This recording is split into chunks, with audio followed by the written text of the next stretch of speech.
Мы хотели бы...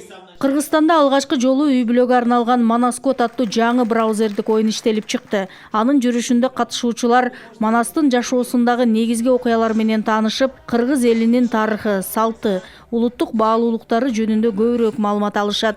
Эпос Манастын жашоолорду көрсөтөт да, чтобы ошол заманда деле ошондой ситуациялар болгон, таарыныч, конфликттер болгондо кантип аны чечкен. И азыр бул семья, бул карточка менен мындай суроолорго тоже жооп берсе, бири-бирин жагында ачылышат.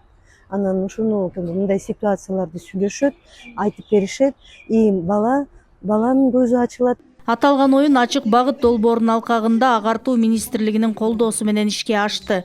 Бүгүн Ош шаарындагы Келечек балдардын чыгармачылык борборунда бул оюн коомчулукка тааныштырылды.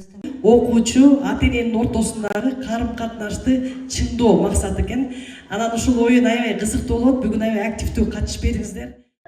Оюн 8 бөлүмдөн турат. Ар бир бөлүктө үй бүлөдө маанилүү темаларды талкуулоого, өз ара баарлашууга мүмкүнчүлүк берет.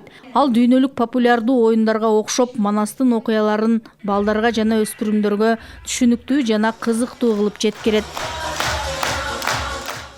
Бүгүнкү күндө мен чоң уулум Атахан менен ошо келечек өткөргөн марекеге катышыбыз. Бул марекенин негизги максаты ата-ана менен баланы жакындаштырып, мамиле түзүүдө.